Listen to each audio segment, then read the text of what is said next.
ഇന്ന് ഞാനൊരു സൂപ്പർ കട്ട്ലേറ്റുമായിട്ടാണ് നിങ്ങളുടെ മുന്നിലെത്തിയിരിക്കുന്നത്. നമ്മുടെ വീട്ടിലൊരു 2-3 ഏത്തപ്പഴം ഉണ്ടെങ്കിൽ അത് വെച്ചിട്ട് നമുക്ക് നല്ല അടിപൊളി ഒരു കട്ട്ലേറ്റ് ഉണ്ടാക്കാം. കട്ട്ലേറ്റ് ഉണ്ടാക്കാനായിട്ട് ഈ തരത്തിലുള്ള 3 പഴമാണ് നമ്മൾ എടുത്തേക്കണത്. ഇത് 4 ആക്കി കീറിയിട്ട് ചെറുതായിട്ട് മുറിച്ചെടുക്കണം. പഴം ഇതുപോലെ മുറിച്ചെടുത്തിട്ടുണ്ട്. ഇത് നമുക്കിനി എണ്ണയിൽ വരട്ടിയെടുക്കാം. ഇതിനായിട്ടൊരു പാത്രം അടുപ്പത്ത് വെച്ചിട്ടുണ്ട്. എന്നിട്ട് ഇതിലേക്ക് ഒരു 2 ടേബിൾ സ്പൂൺ വെളിച്ചെണ്ണ ഒഴിച്ചു കൊടുക്കാം.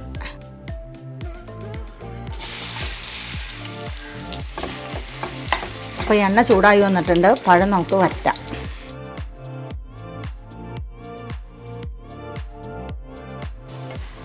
പഴം വെന്ത് വന്നിട്ടുണ്ട്. ഇതൊന്ന് നന്നായിട്ട് അങ്ങോട്ട് കയ്യിലും കൊണ്ട് തന്നെ അങ്ങ് ഉടച്ചു കൊടുക്കാം.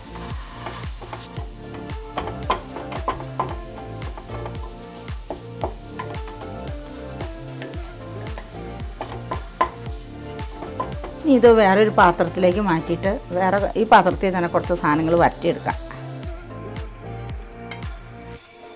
1 ടീസ്പൂൺ ഇഞ്ചി ചെറുതായിട്ട് കൊത്തി അരിഞ്ഞത് ആദ്യം ഇട്ട് കൊടുക്കാം.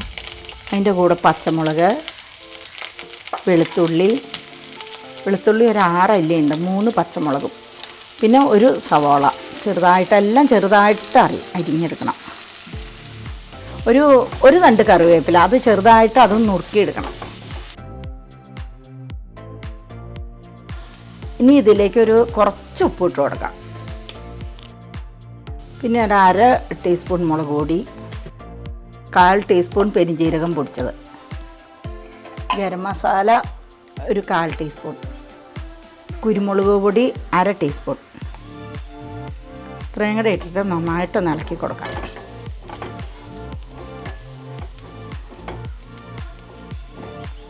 ഈ പഴം നന്നായിട്ട് ഉടച്ച് വെച്ചിട്ടുണ്ട്. ഈ പഴം കൂടെ ചേർത്ത് ശരിക്കും മിക്സ് ചെയ്യാം. ഈ സമയത്തൊക്കെ ലോ ഫ്ലെയിമിൽ ഇട്ടിട്ട് വേണം ചെയ്യാൻ കേട്ടോ.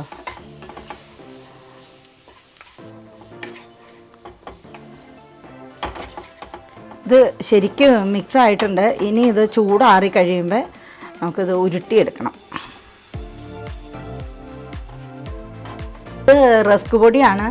ഇത് ഇട്ടിട്ടാണ് നമ്മളിത് കുഴച്ചെടുക്കാൻ പോണത്. കയ്യിലിങ്ങനെ ഉരുട്ടാൻ പാകത്തിന് ആവണ വരെ പൊടിയിടണം. ഇതിനൊരു പ്രത്യേക അളവ് ഞാൻ പറയണില്ല. ഇത് ഇട്ടിട്ട് കുറേശ്ശെ ഉരുട്ടിയെടുക്കാമോ എന്ന് നോക്കുക. ഇതിപ്പോൾ നല്ല ചൂടൊക്കെ ആറി വന്നിട്ടുണ്ട്. ഇനി കുറേശ്ശെ ഇട്ട് കൊടുക്കാം.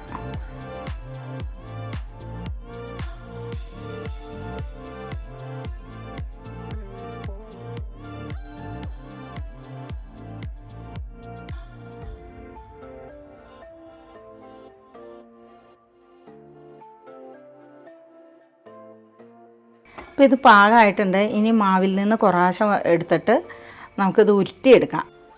ഇത് കൈവെള്ളയിൽ വെച്ച് ഒന്ന് അമർത്തി കട്ട്ലേറ്റിൻ്റെ ഷേപ്പിലാക്കി എടുക്കാം. ഇത് ചെറിയ കട്ട്ലേറ്റാണ് നമ്മൾ ഉണ്ടാക്കുന്നത്. ബാക്കിയുള്ളത് ഇങ്ങനെ തന്നെ ചെയ്തെടുക്കാം. 2.5 ടേബിൾ സ്പൂൺ മൈദ കലക്കിയെടുക്കാം. മൈദയ്ക്ക് പകരം ഒരു മുട്ട വേണമെങ്കിൽ അടിച്ചെടുത്തിട്ട് ഉപയോഗിക്കാം.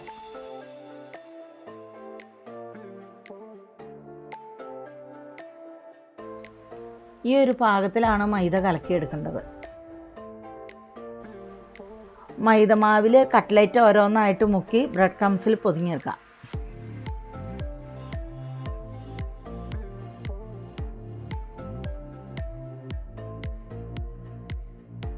ഇനി കട്ട്ലേറ്റ് വറുത്തെടുക്കാം. അതിനായിട്ട് ഒരു പാത്രം അടുപ്പത്ത് വയ്ക്കാം.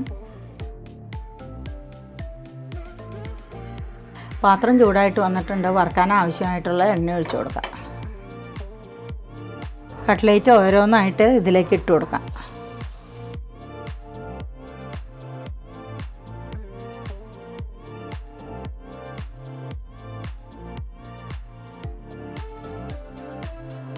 ഇത് ഓരോന്നായിട്ട് മറിച്ചിട്ട് കൊടുക്കാം.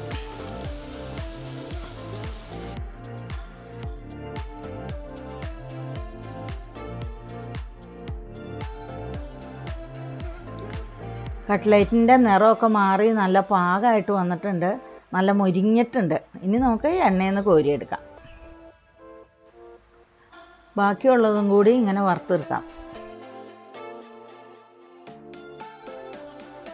അപ്പോൾ നമ്മുടെ എരിവും മധുരമുള്ള പഴം കട്ട്ലേറ്റ് റെഡി ആയിട്ടുണ്ട്. എല്ലാവരും ഒന്ന് ഉണ്ടാക്കി നോക്കണം.